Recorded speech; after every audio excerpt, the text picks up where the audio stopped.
الله أكبر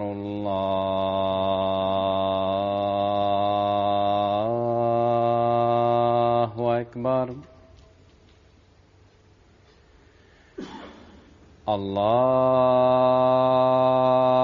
الله أكبر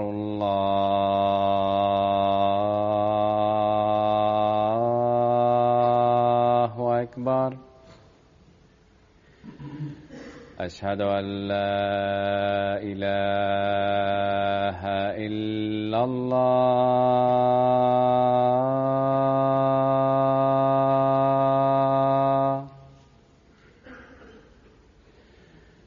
أشهد أن لا إله إلا الله.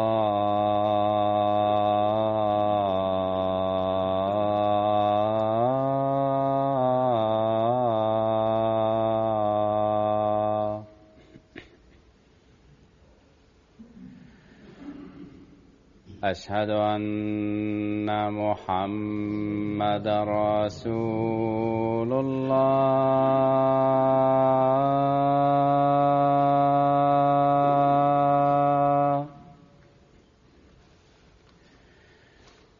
أشهد أن محمدًا رسول الله.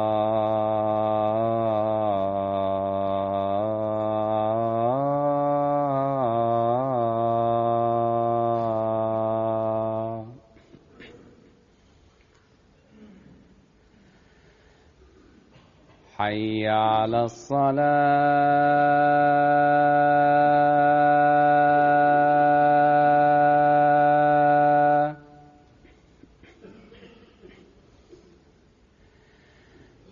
حي على الصلاة.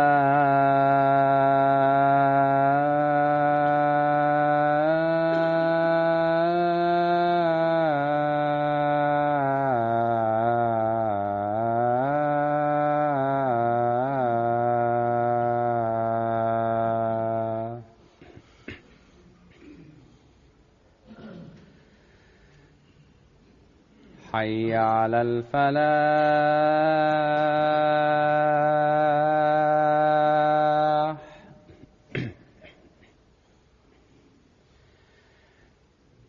حي على الفلاح.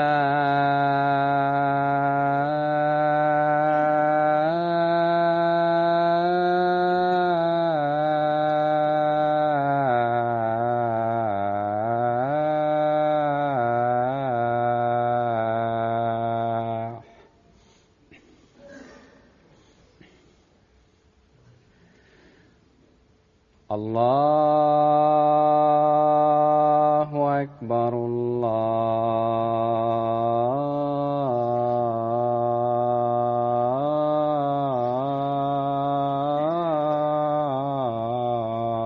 الله أكبر.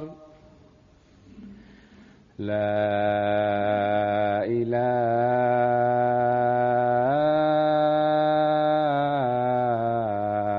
إلا الله.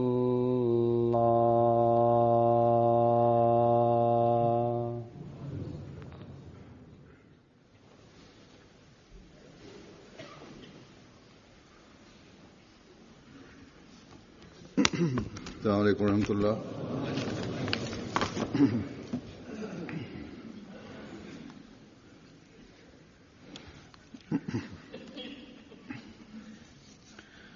أشهد أن لا إله إلا الله وحده لا شريك له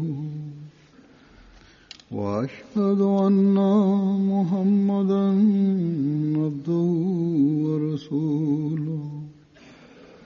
أما بعد فأعوذ بالله من الشيطان الرجيم. بسم الله الرحمن الرحيم. الحمد لله رب العالمين.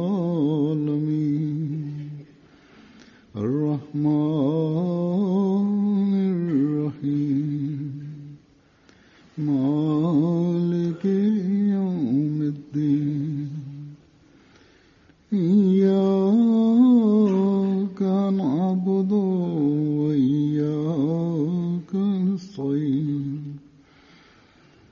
اهدنا الصراط المستقيم صراط الذين أنعمت عليهم غير المغضوب عليهم ولا الضالين.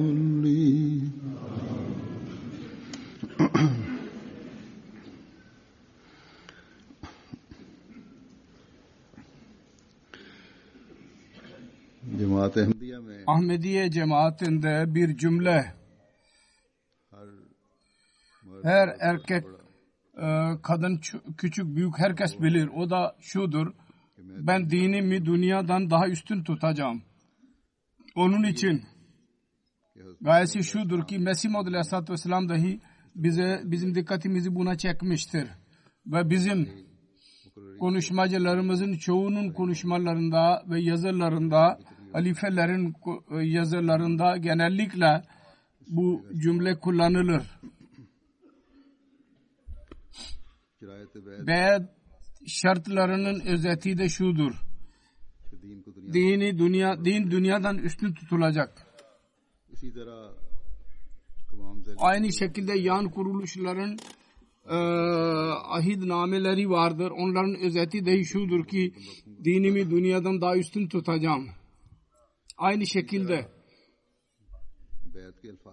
biyet kelimelerinde dahi biz bu kelimeleri tekrar ediyoruz. Kısacası bu cümle bir Ahmedi'nin verdiği sözdür. Onun üzerine onun biyet kurulmuştur. Hilafet ve nizama bağlı kalması buna bağlıdır. Eğer bu değil ise o zaman biyetin iddiası yanlış olur. Nizame bağlı kalmanın, hilafete bağlı kalmanın iddiası doğru çıkmaz, yanlış olur.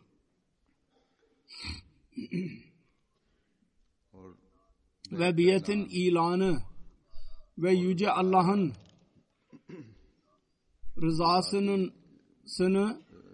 rızasını elde etmenin sözleri yalnız ağız sözleri olarak kalır.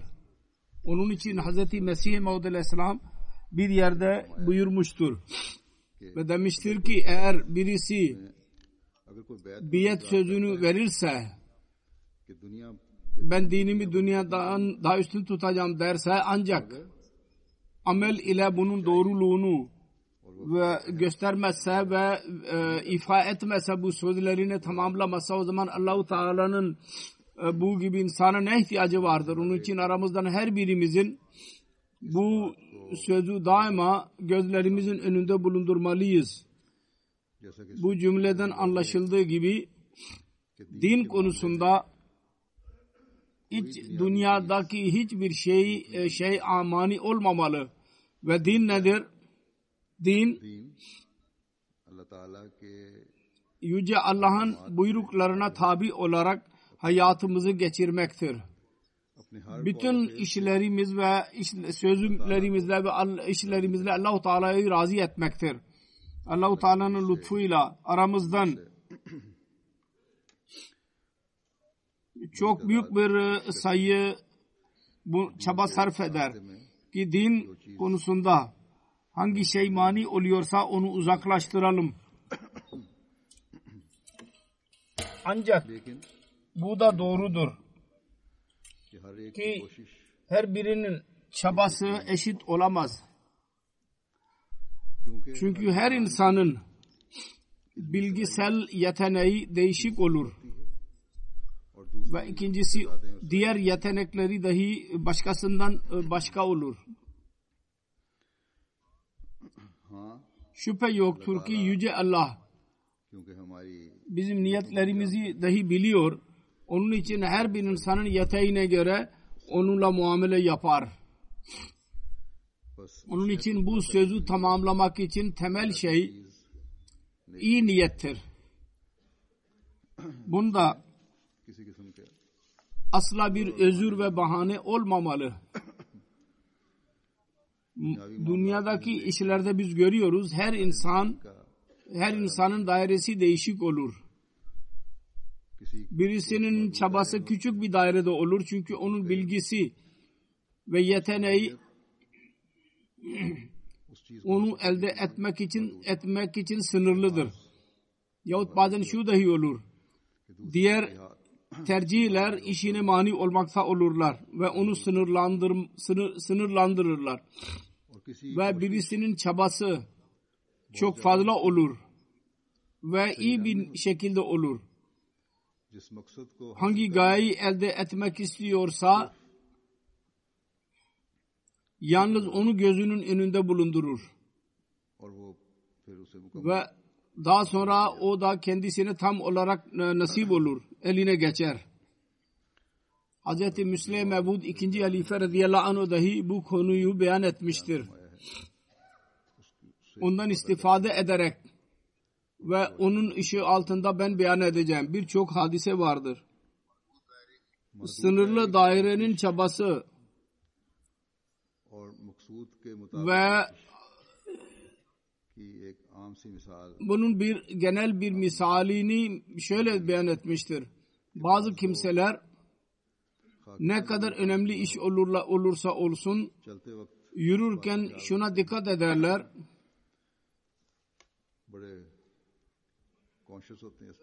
Elbiseleri konusunda elbiseleri güzel olsun derler. Cekette çirkin bir çizgi bulunmasın. Acele dahi bir yere ulaşmak isterlerse küçük bir zamandan sonra elbiselerini yoklarlar. Ve bundan dolayı çabuk oraya ulaşmanın çabası dahi sınırlandırılmış olur. Bu o zamandan yalnız o zamanın sözü değil. Bugün dahi bu gibi örnekler bizim gözlerimizin önüne çıkar ve özellikle Asya'daki insanların durumu böyledir.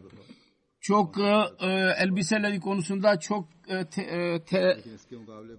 tetik olurlar. Fakat buna rağmen öyle dahi vardır ki onlar modaya düşkün olurlar. Fakat onların önüne bir gaye olursa kendi modalarını feda ederler. Çünkü gayeye ulaşmak için kendi elbiseye dikkat etmelerine rağmen koşmaları gerekirse koşarlar. Bir yerde oturmak gerekirse otururlar. Hatta toprakta dahi eğer ihtiyaç olursa hiçbir külfet araya girmeden içine girecekler. Çünkü neden? Şu sebepten dolayı. Asıl gaye onların istedikleri şu olur ki ben filan gayeye ulaşmak istiyorum. Onu elde etmek istiyorum. Onun için onlar hiçbir şeye aldırış etmezler.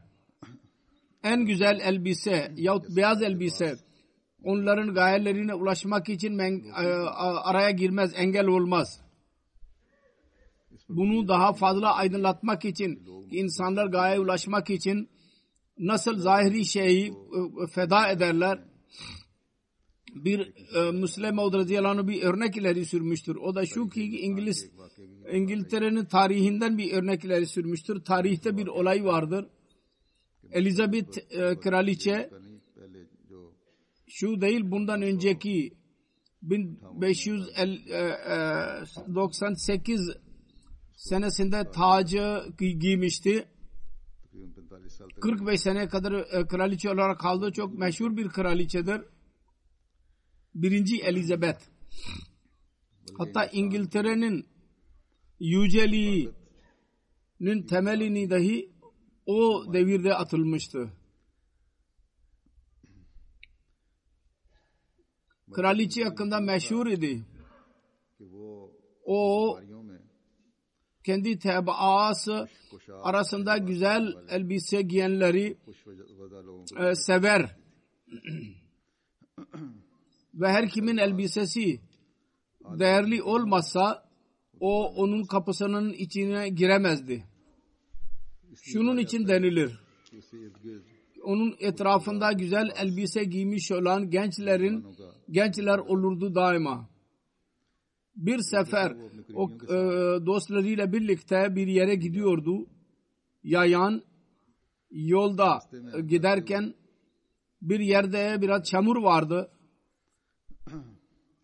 Şimdi burada güzel yollar vardır. Bir zamanlar burada yollar böyle değildi. Her neyse o zaman İngiltere'nin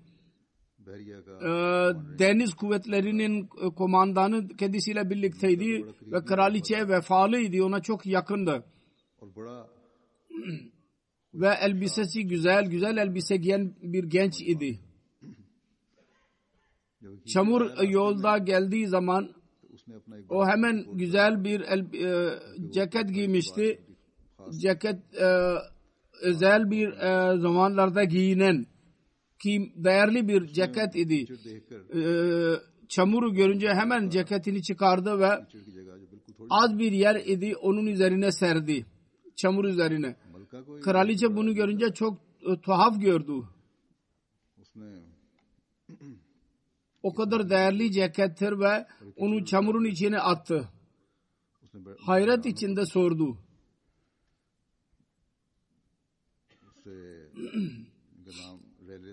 Raleigh, adı Raleigh idi. Raleigh. Walter Raleigh adıydı onun kumandanın ismi. Hemen bu nedir diye sordu. Hemen cevap verdi. Raleigh'nin ceketinin bozulması Melike'nin ayağının bozulmasından, çamura batmasından daha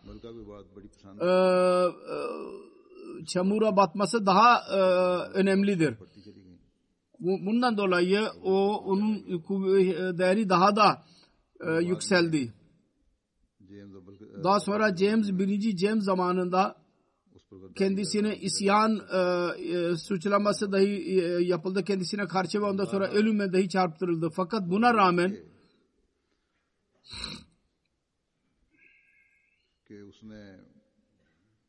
o kral zamanında dahi ülke için çok iş yapmıştı.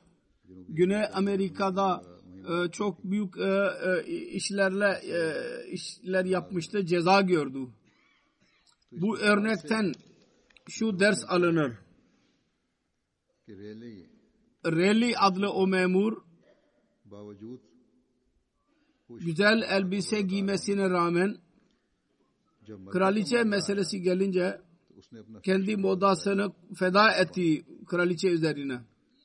Onun için eğer maddiyatçı bir insan kraliçenin rızası için modadan uzaklaşabilirse, en güzel ceketini dahi feda edebilirse o zaman düşünmek lazım.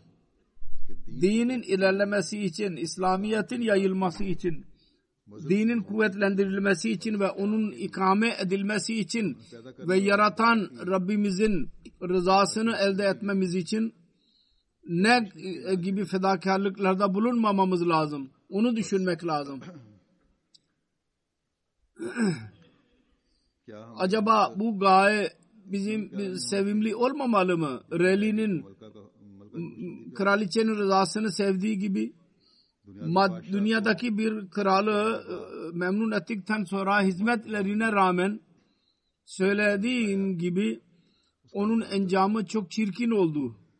Acı verici ve Allah-u Teala'nın rızasını ederek, onu memnun ederek bu dünyada insan mükafatlara varis olur ve onun sonucu dahi güzel olur. Daima hatırımızda tutmamız lazım. Gayenin en yüce olması yeterli değil. Fedakarlık ona göre olmadıkça bizim Allah-u Teala'nın rızası ancak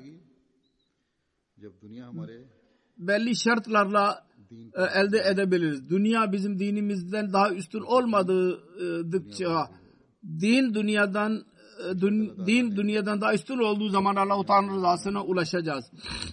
Allah-u Teala dünyayı kazanmayı yasak etmemiştir.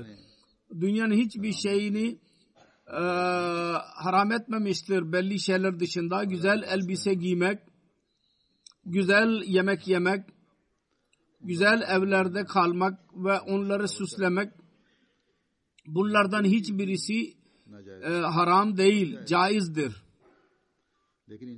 Fakat bunların İslamiyet'in ilerlemesine mani olmak haramdır. Olmaları. İnsanlar evlenirler. Şeriat demez ki sen çirkin bir kadını arayarak evlen. Fakat şu vardır. Hazreti Resulullah sallallahu aleyhi ve sellem dedi ki yalnız dünyayı göreceğine kadının din durumuna bak. Şeriat şunu der ki kadın sizin ibadetinizin ne mani olmamalı. Kadınlar sizi namazdan gafil etmesinler. Eğer bizim gençlerimiz ve kızlarımız bunu gözlerinin önünde bulundururlarsa, hatta anne babaları dahi, o zaman dini mukaddem tutmak ile onların meseleleri hallolacak ve gayeleri de eline geçmiş olacak ki o bir müminin gayesidir ki Allah-u Teala'nın rızasını elde edelim. Aynı şekilde elbise vardır. Yasak değil ki güzel elbise giymeyelim. Ancak şundan dahi yasak edilmiştir ki daima modaya batmayalım ki dinden gafil olalım. Her yerde biz düşünelim ki filan yere gidersem benim elbisem çirkinleşecek. Sanki hiçbir zaman dini işlerden gafil olmayalım. Olmamamız lazım. Aynı şekilde namazlara dikkat edeceğimize güzel elbise giymişizdir. Ütülü elbise giydik. O zaman çirkinleşmesine dikkat etmeyelim. Çamurlaşmasına elbisemizin. İslam der ki hiçbir zaman siz din işlerinden gafil olmayınız. Hiçbir zaman dininizi dünyadan daha üstün, o zaman dininizi daha üstün tutmanın hakkını eda edebiliriz. Aynı şekilde güzel yemekler vardır. Onlardan yasak etmez onları din.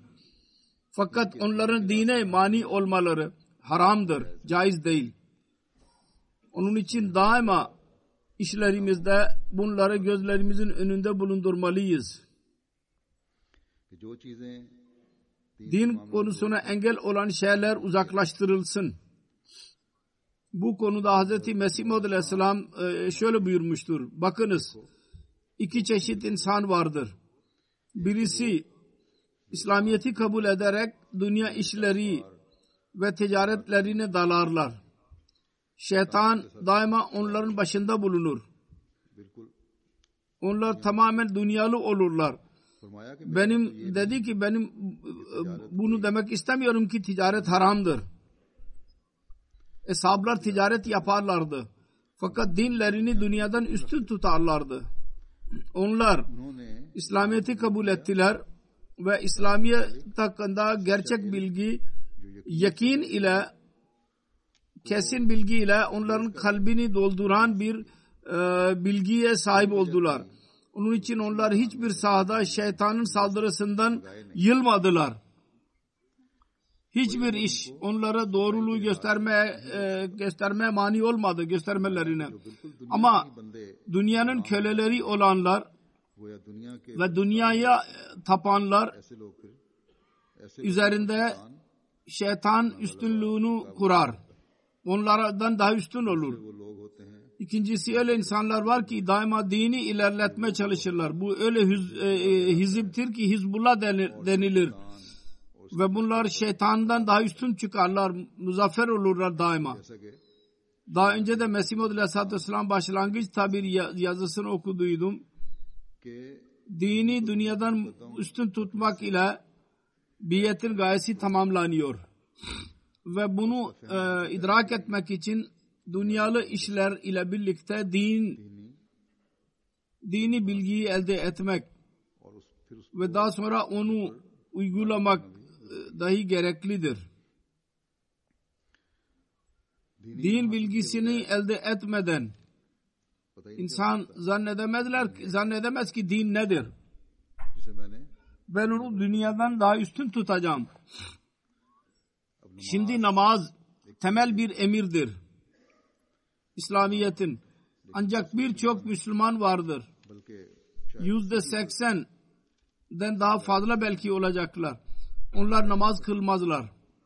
Ve arada bir eğer birisi namaz kılarsa sanki mekruh bir iş yapar gibi olurlar.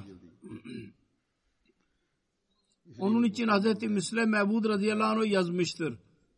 Öyle insanlar dahi vardır ki namazlarda tembeldirler. Hatta reisler için derler ki cemaat ile birlikte namazları öyledir ki nasıl bir Müslüman için domuz etidir. Mekruh bir iştir. Tiksindirici. Bu yalnız o çağın sözü değil. Bugün dahi durum aynen öyledir. Söylediğim gibi zenginlerin çoğu yahut az elleri darlıkta olmayanlar dahi refahta olanlar dahi namazdan gafil olurlar ve namaz kılarlarsa dahi namaz kılmanın ne durumu olurlarsa ondan gafildirler. Namaz kılanlar dahi insan değerlerinin koruyucuları olurlar. Allah-u Teala der ki namazlar güzel değişiklikler yaratırlar içinizde. Bugünlerde denilir ki Pakistan'da gayri-Ahmedilerin camileri daha çok çoğalmaktadır. Ancak bu namazlar eğer çoğalıyorsa onlarda ne inkılap yaratmıştır. Molla ve konuşmacılar ki arkalarında namaz kılarlar Müslümanlar. Onlar yalnız nefret dersini vereceğine başka ne yaparlar onlar? Onun için bu konuşmacıların namaz kılanların sayısının çoğalmasına rağmen nefret ateşleri daha da alevlenmektedir. Bizim aleyhimizde ne yaparlarsa yaparlar zaten. Fakat kendileri arasında dahi birbirlerine az zulüm etmezler. Onun için bu ibadetler dini üstün tutmak için değil, aksine dünyayı elde etmek içindir. Zahirde güzel bir gaye için onlar camiye giderler. Ancak içten, batında onun arkasında küçük küçük gayeler olur. Dünyadaki dünyalı gayeler. Onun için üstün bir gaye için düşüncemizi daha üstün tutmalıyız. Ve kişisel menfaat için fedakarlık değil, Allah-u Teala'nın rızasını elde etmek için yapmalıyız. Bu camilerin doğulması eğer gaye iyi gözlerinde önünde bulundurmakla değil ise ki Allah-u Teala'nın hakkı ile birlikte insanların hakkını verelim. Dini yayalım. İslamiyet yerleşsin. Eğer bu değil ise o zaman hepsi faydasızdır. Ve genel Müslümanların bu acı verici bu durum biz Ahmedileri eskisinden daha fazla buna dikkatimizi çeken olmalı. Ki biz dinimizi dünyadan üstün tutmak sözünü bu konuyu nasıl anladık ve nasıl anlamalıyız bunu. Biz Yüce Allah-u Teala'nın hakkını eda etmekle insanların hakkını dahi vermeliyiz. Ve İslam dininin yayılması ve yerleştirilmesi için çaba sarf etmeliyiz. Sonra biz dünyalı nimetlerden ne kadar istifade etsek edelim caiz olacak bizim için. İslamiyet'in güzel mesajı dünyaya ulaştırmanın sözü bize verilmiştir bu görev. Biz bunu mutlaka eda etmeliyiz. Kur'an-ı Kerim'in değişik dillerde işaati, tercümesi bize görev olarak verilmiştir. Onun hakkını vermeliyiz. Camilerin yapımını her yerde yapmalıyız ki gerçek ibadet eden olalım. onun hakkını eda etmek için dünyanın her ülkesinde biz plan yapmalıyız. İnsani değerleri biz en yüce örneklerle ileri sürmeliyiz. Eğer bütün bunlar biz dünya kazanmakla birlikte bunları da yapıyorsak o zaman dünyayı kazanmak dahi bizim için din olacak. Eğer bu değil ise o zaman bizim caiz işlerimiz dahi Yüce Allah'ın gözünde caiz olmayan işler olacaktır. Eğer yeni iPhone gelmiştir yahut yeni bir araba satın alınacak yahut bir elbise satın alınacak ve bunlar için biz kendi çandarlarımızı arkaya atıyorsak bu caiz olmalarına rağmen bizim için haram olur bunlar. Caminin yapımı için çaba sarf ediliyor bir yerde. Orada biz diğer şeyleri üstün tutuyorsak o zaman caiz olmasına rağmen bizim için bu genel durumda bizim için caiz olabilir fakat böyle bir durumda onlar haram olurlar. Uhud savaşında meşhur oldu. Resulullah sallallahu aleyhi ve sellem şehit olmuştur. O zaman eshablardan birisi birkaç günden beri aç idi. Savaş içindeydi. O zaman zafer durumu söz konusu olmuştu. Elinde kuru bazı hurmalar vardı. O onu yiyordu. Onun yemeğiydi o zaman bunlar. Bunu duyunca kendisine bu bilgi gidince hemen o hurmaları attı ve ateşe atladı ve oraya giderek şehit oldu. O zaman o kendi midesinin ve açını düşünmedi. O onları yemek dahi, kuru üzümleri yemeyi dahi haram gördü. O zaman din istiyordu ki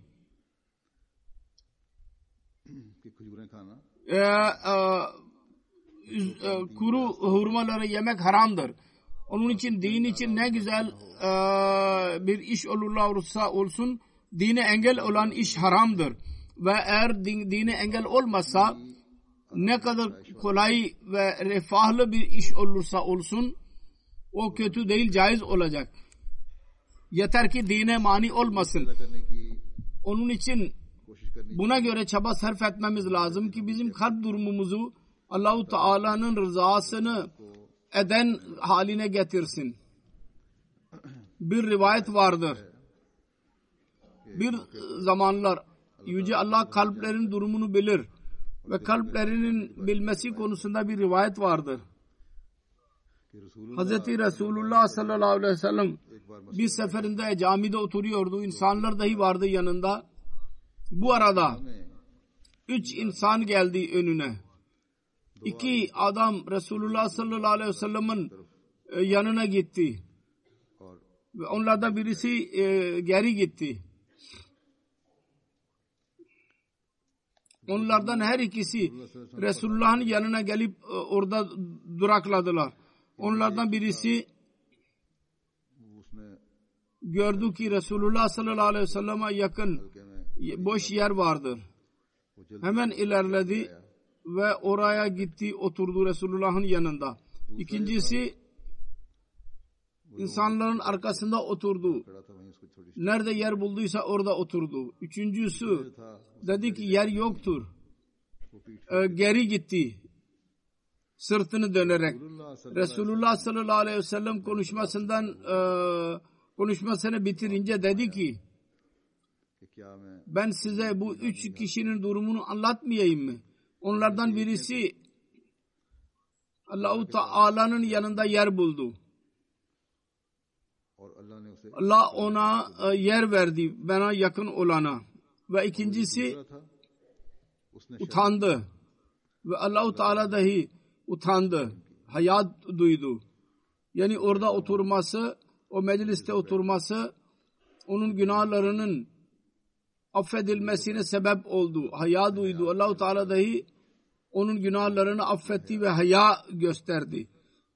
Ve üçüncüsü sırtını döndü. Allah-u Teala dahi ondan yüzünü çevirdi. Şimdi bu zahirde üç insanın gelmeleri, oturmaları ve onlardan birisinin geri dönmeleri küçük bir şeydir. Çünkü onun düşüncesine göre, üçüncü zata göre bu ses bana gelmeyecek. Onun için oturmanın faydası yoktur. Ancak bu işler onların her üçünün içlerinin alakası kalpten ile idi. Kalp durumunu ortaya göstermek idi. Ve Allah-u Teala'nın gözü dahi kalp üzerinde olur. Ve onun mükafatları kalp durumuna göre olurlar. Onun için kalp durumu mükafat ve netice bakımından önemlidir. Bunu unutmamamız lazım. Burada dahi aynı şekilde muamele yaptı Allah. Allah-u Teala kalp durumunu gördü. Her üçünün kalp durumundan. Allah-u Teala kalp durumunu bilir.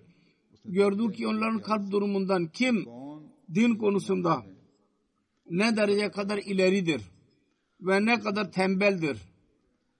İlk ikisi kendi derecelerine göre mükafat buldular ve üçüncüsü mahrum kaldı.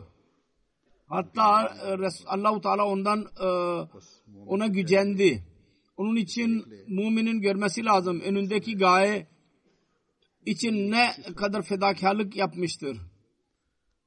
Eğer o dereceye kadar feda ederse ihtiyaç duyulduğu kadar o zaman Allah-u Teala'nın yardımına ve mükafatına nail olur. Mustahak kalır. Fedakarlık daima güce göre olur yahut ihtiyaca göre olur. Bu önemli değil ki her sefer güce göre insan fedakarlık yapsın. Bazen bu kadar dahi fedakarlık yeterli olur. Ne kadar ihtiyaç varsa. Mesela eğer birisi yolcu ise, geldiyse birkaç insana yaktadır. 100 fund istiyorlar. Para. O ayakta olanlardan birisi onun ihtiyacını giderdi kendi cebine göre. Fakat yine 10 sterlin az kaldı. Bu arada başka birisi geldi. Gücü yetiyor. Zengindir. Tek başına dahi onun ihtiyacını giderebilir. Fakat ihtiyaca göre o an yalnız 10 sterlin gerekiyordu. Onu verdi.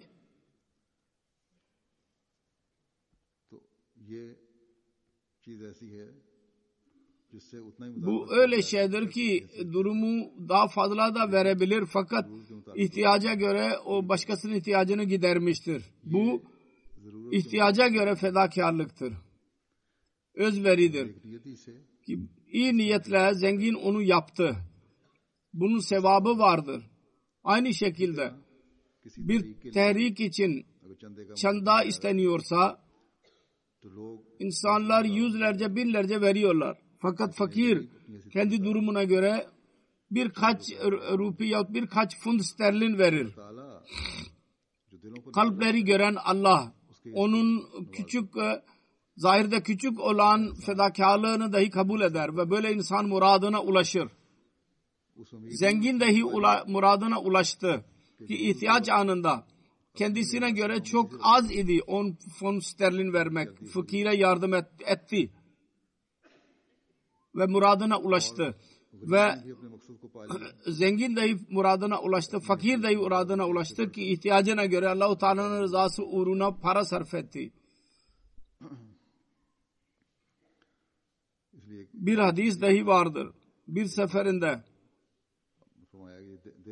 bir tek dirhem 100.000 dirhemden daha üstün çıktı. Çünkü adamın birisi 2 dirhemden birisi verdi ve birisinin elinde milyonlarca vardı. Onlar arasından yalnız 100.000 verdik. Onun durumuna göre çok az idi.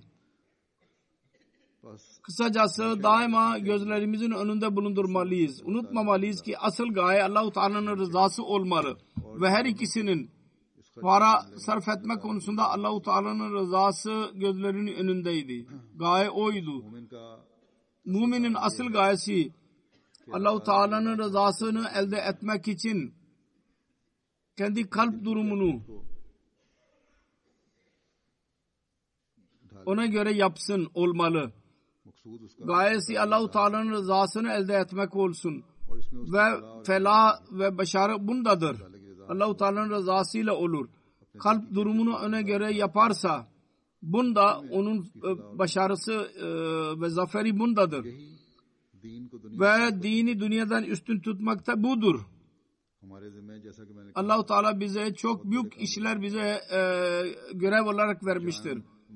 Can, mal, namus, her şey vermek için, zamanımızı harcamak için biz söz veriyoruz. Bunun için daima düşünmemiz lazım. Ciddiyetle. Ne yolla biz bu sözü tamamlayarak dinimizi dünyadan daha üstün tutabiliriz? Yeteneklerimizi nasıl biz Allah-u Teala'nın yolunda feda edebiliriz? Ensarullah'ın içtimaı dahi bugünden vardır, şura dahi vardır. Onlar üzerinde dahi düşünmek lazım, kendi şuralarında dahi. Ve kendilerini muhasebe etmeleri lazım. Ne derece kadar biz kendi seviyelerimizi yükseltebiliriz, dünyamızı dünyadan üstün tutmak için. Ensarullah'ın yaşı öyledir ki örnek olmalıdırlar. Yüce Allah bizim hiçbir şeye muhtaç değil. Allah-u Teala'nın bir lütfudur ki bize diyerek sen dininizi dünyadan üstün tutun diyerek benim rızama ulaşacaksınız diyerek bize lütufta bulunmuştur. Yoksa malın örneklerini ileri sürdüm. Allah-u Teala mala muhtaç değil. Yüce Allah bizim yahut başka bir insana muhtaç değildir. Bütün bu meseleler, bu hazineler, altın ve gümüş o yaratmıştır. Eğer o isteseydi din işlerini yapanlara verirdi bütün bunları. Ancak bize ve bizim gayelerimizi bize anlatarak sonra onu elde etmek için özveriye bizim dikkatimizi çeker ki biz onun rızasını elde edenler olalım. Yalnız mal değil, evlat dahi vermiştir bize. Onun terbiyesi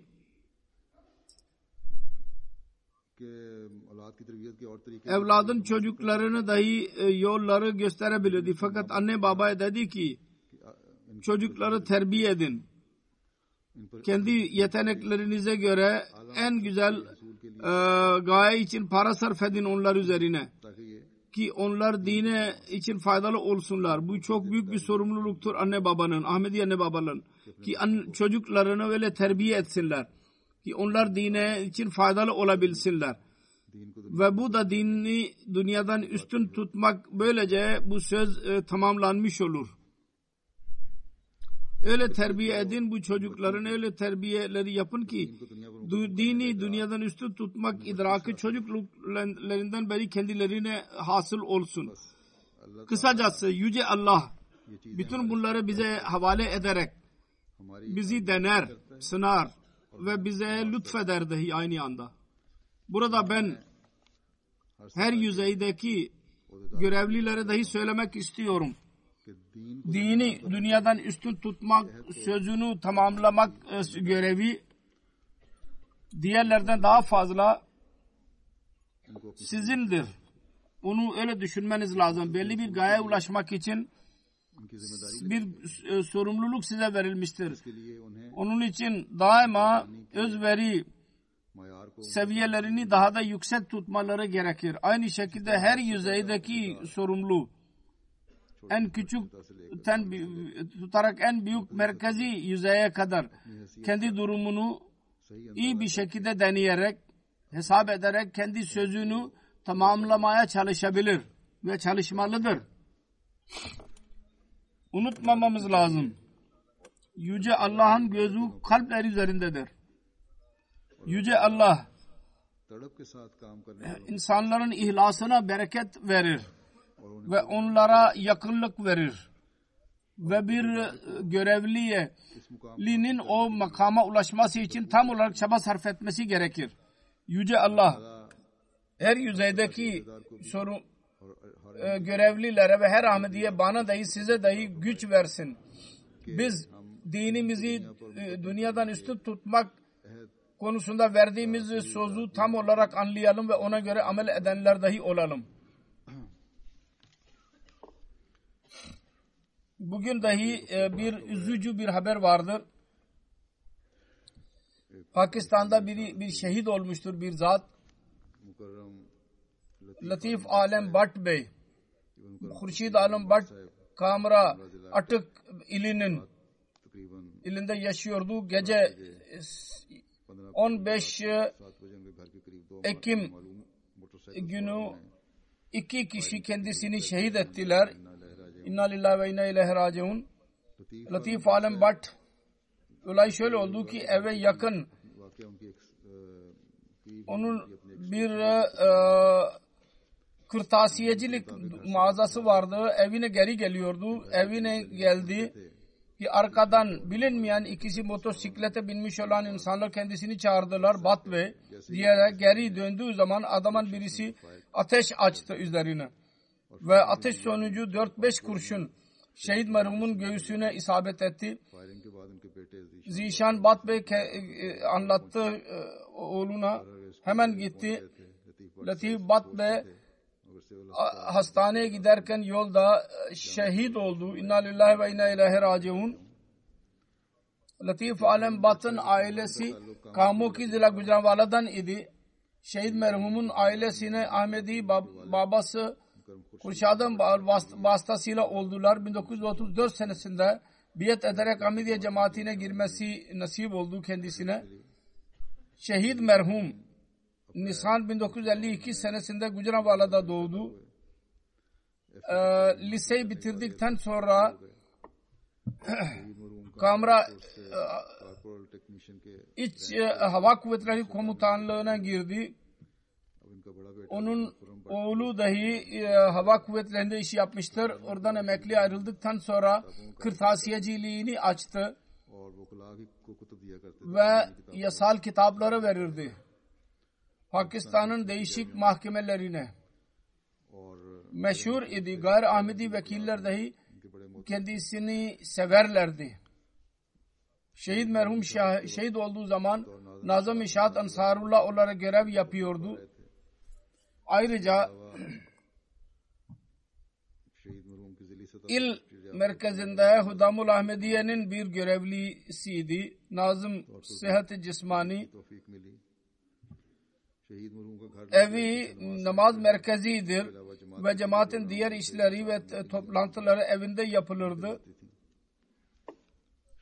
Şehit merhum daima cemaat hizmeti için daima hazır olurdu ve verilen işi tamam iyi bir şekilde yapardı. Hiçbir zaman inkar etmezdi. Çok misafirperver bir zat idi. Hilafeti çok seven, itaat hissi vardı. 5 vakit namazı kaçırmaz. Cuma namazına dahi çok önem verirdi. Büyük camiye giderdi. Atık'taki. Çok cesur bir insandı. Korkmaz. 2008 senesinde dahi bilinmeyen insanlar kendisine saldırmışlardı. Ve saldırganlardan birisini yakaladı. Fakat daha sonra o kaçtı. Şehit merhum güzel ahlaka sahip idi. Çocuklarının terbiyesini çok sever. Şehit olduğu zaman dahi 62 yaşındaydı. Vasiyet formunu doldurmuştu. Ve daha tamamlanmamıştı. Şimdi ben Karpardaz onu kabul etmeleri lazım. Vasiyet meclisi. Ben onun vasiyetini kabul ediyorum. Ve Musi olarak ne muamele yapılırsa yapılsın. Amir, il amiri dedi ki şehit merhum çok itaat güzel bir insandı. Ve cemaat programlarına ve iclaslarına daima katılırdı. asla gayr hazır olmazdı. Usman में Karısı dışında bir kızı İrim Vesim, एहलिया मुकर्रम Sayyid Vesim Ahmet ve 4 tane çocuk Hurrem Bhat, Zişan Bhat ये भी तालीम के बाद babasıyla birlikte iş yapıyordu. Ömer Bhat electrical engineer bir mühendistir, में ज़ेर तालीम है, इलेक्ट्रिकल इंजीनियरिंग में ज़ेर talebedir daha. Mühendislik fakültesinde ve Alim Bhat bir yerde çalışıyor. सोगवार छोड़े हैं वहाँ Mahmud Mucib Asgar orada kalmıştı. Bir zamanlar amir diyor ki उन्होंने air force hava kuvvetlerinden emekli ayrıldıktan sonra orada kaldı, ev tuttu ve bu niyetle yaptı ki orada mustakil kalan yoktur çünkü hava kuvvetlerinde çalışanlar gelirler ve giderler, daha sonra cemaat yoktu. Onun için orada bir ev hazırlamıştı ki namaz merkezi dahi olacak ve cemaat kurulacak. Dua ediyorum Allah-u Teala onun niyetini kabul etsin ve şehadette mukabil yüzlerce binlerce Ahmedi o bölgede olsun ve cemaat kurulsun. Amin.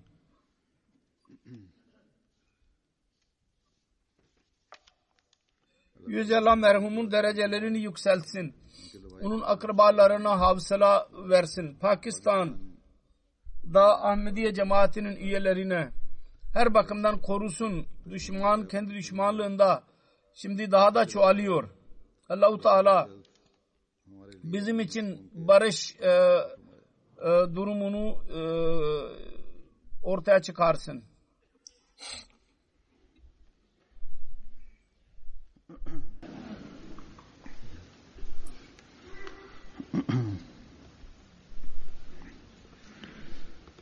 Elhamdülillah nahmaduhu ve nestainuhu ve nestağfiruhu ve nu'minu bihi ve netevekkalu aleyh ve na'udzu billahi min şururi enfusina ve min seyyiati a'malina. من يهده الله فلا مضل له ومن يضلل فلا هادي له ونشهد أن لا إله إلا الله ونشهد أن محمدا عبده ورسوله. عباد الله رحمكم الله إن الله يأمر بالعدل والإحسان وإيتاء ذي القربى وينهى عن الفحشاء والمنكر والبغي يعظكم لعلكم تذكرون. اذكروا الله يذكركم وادعوه يستجب لكم ولذكر الله